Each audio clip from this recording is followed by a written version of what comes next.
आजादी की कभी शाम नहीं होने देंगे, कुर्बानी शहीदों की नीलाम नहीं होने देंगे। रहेगी बदन में जब तक एक बूंद भी लहू की, तब तक भारत माता का आंचल नीलाम नहीं होने देंगे। नमस्कार, आप सबका हार्दिक स्वागत है आपके अपने चैनल चेतना मंच पर।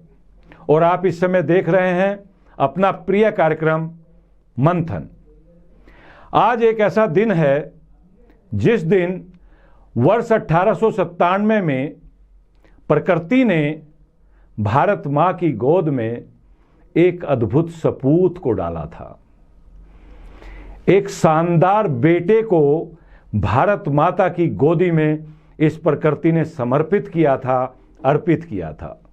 भारत का वैसा लाडला बेटा जिसने धूर्त अंग्रेजों की गुलामी से अपनी मां भारती को आजाद कराने की नींव रखी थी।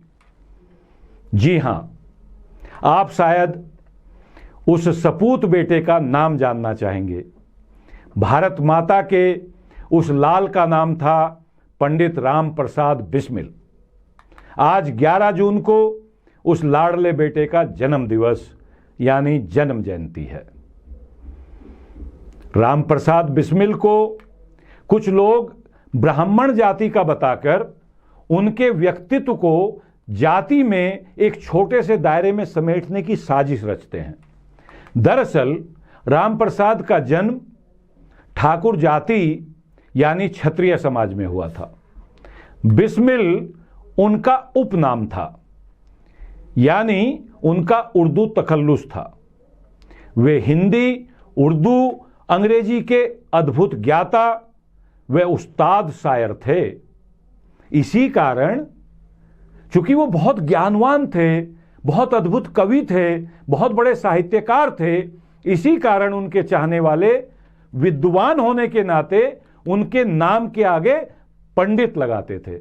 इस पंडित शब्द से भ्रमित होकर के कुछ लोग उनको एक छोटे से दायरे में, जाति के एक तुच्छ से मापदंड में नापना चाहते हैं, जो कि उनके साथ सरासर अन्याय है। वैसे भी हमारा चेतना मंच का यह साफ मत है कि किसी भी महान शख्सियत को जाति के तुच्छ दायरे में बांधना उसकी महानता के साथ अन्याय करना है। आज पंडित राम प्रसाद बिस्मिल की जन्म जयंती पर हम उन्हें याद करते हुए अपार हर्ष का अनुभव कर रहे हैं।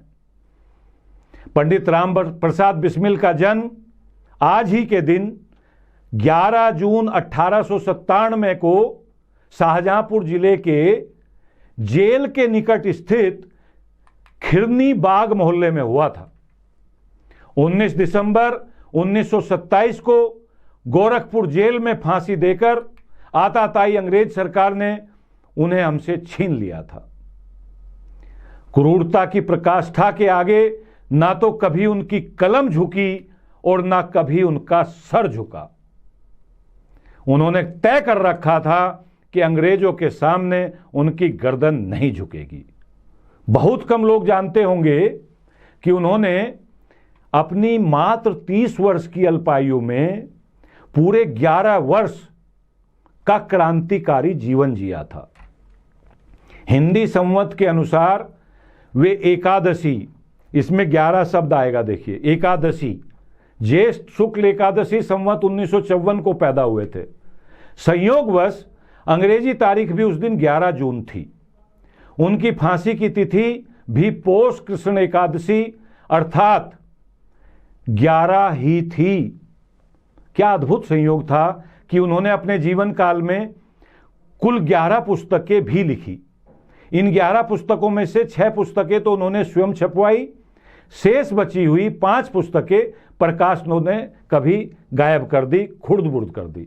हो सकता है वे किसी अन्य लेखक के नाम से प्रकाशित भी हो चुकी हों, इसमें कोई आश्चर्य नहीं है। उनकी 2 पुस्तकों स्वदेशी रंग और मन की लहर में उनकी बहुत सारी कविताएं संग्रहित थी। ये दोनों ही पुस्तकें आज उपलब्ध नहीं हैं, पता नहीं कहां होंगी। उनकी आत्मकथा के अंत में भी कुछ कविताएं मिलती हैं। राम प्रसाद बिस्मिल ऐसे महान क्रांतिकारी थे कि उनके सामने पड़ते ही, सुनिएगा ध्यान से, उनके सामने पड़ते ही अंग्रेज अफसरों, उनके जजों तथा वकीलों को डर के मारे बुखार चढ़ जाता था। ऐसी कई घटनाएं हैं। अंग्रेज ने बिस्मिल का सामना कर लिया तो अगले दिन अंग्रेज को बुखार आ गया।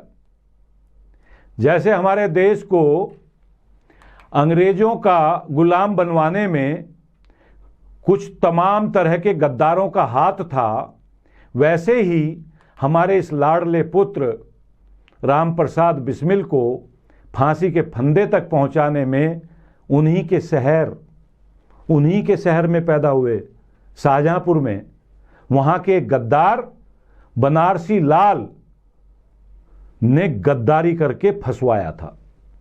दरअसल कांग्रेस कमेटी में रहते हुए रामप्रसाद बिस्मिल जी ने बनारसी लाल का एक बड़ा फ्रॉड पकड़ा था। वो सज्जन पार्टी फंड में फ्रॉड कर रहे थे, पार्टी फंड की चोरी करते थे। इस चोरी का खुलासा बिस्मिल जी ने कर दिया था।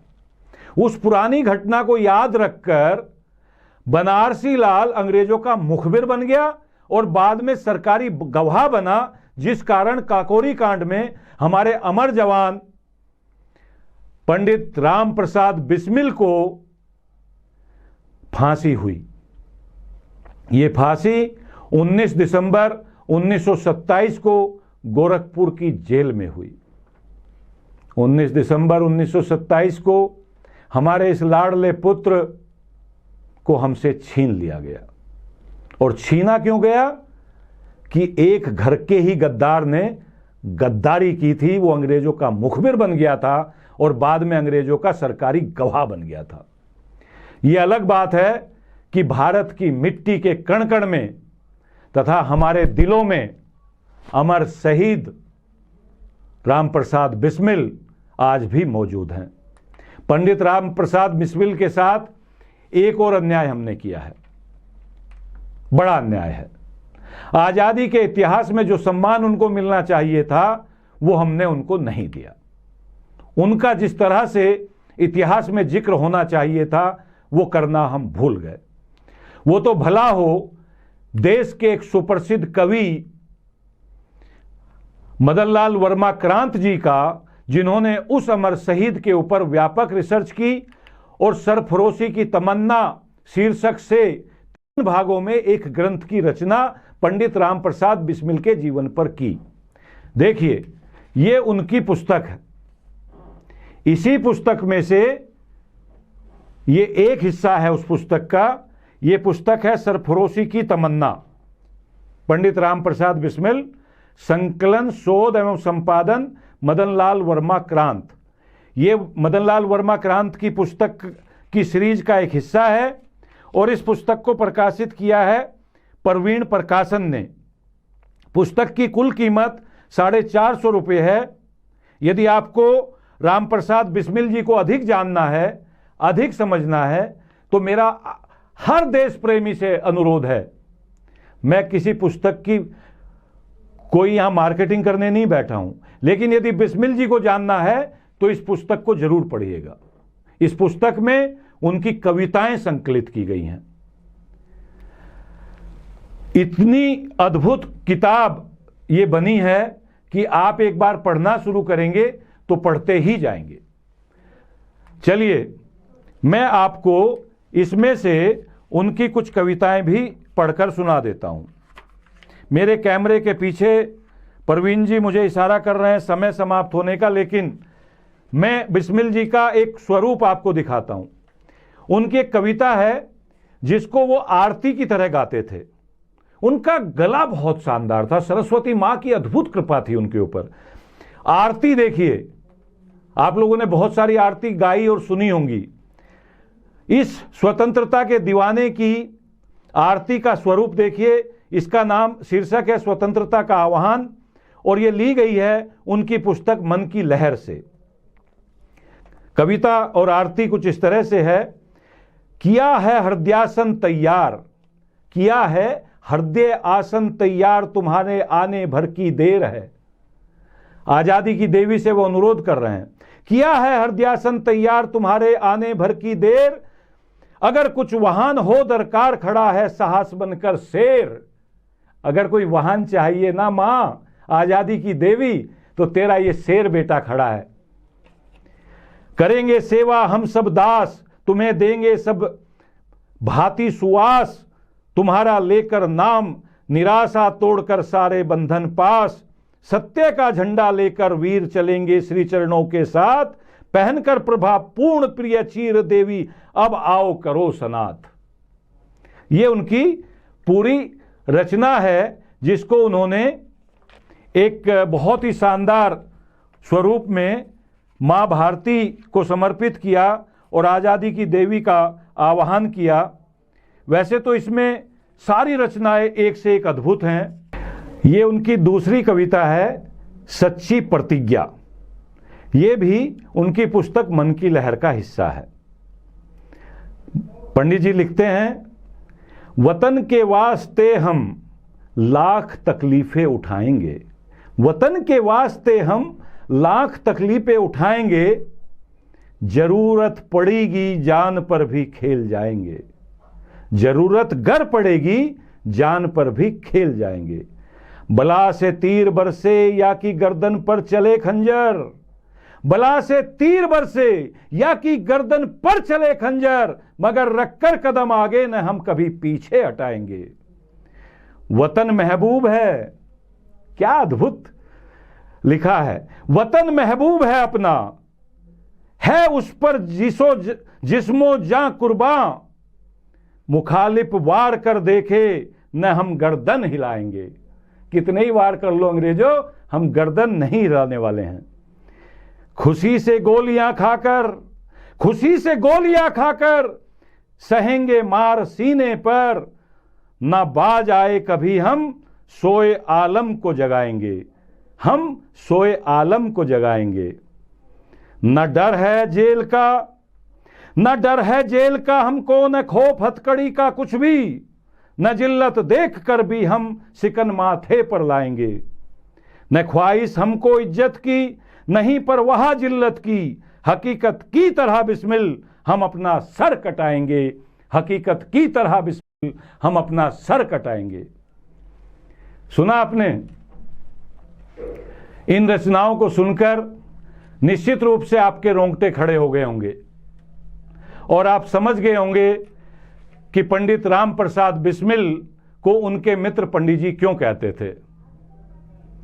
वो एक महान क्रांतिकारी तो थे ही, एक उच्च श्रेणी के कवि भी थे, गजलकार थे और एक शानदार साहित्यकार भी। बिस्मिल जी के कई अनेकों अनेक निराले अंदाज हैं। उनको जानने समझने के लिए आपके उनका जीवन चरित्र जरूर पढ़ना चाहिए।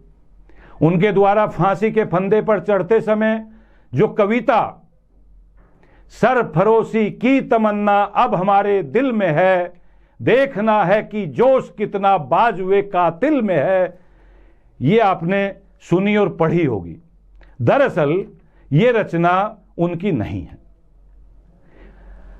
ये रचना प्रसिद्ध शायर बिस्मिल अजीमाबादी ने लिखी थी।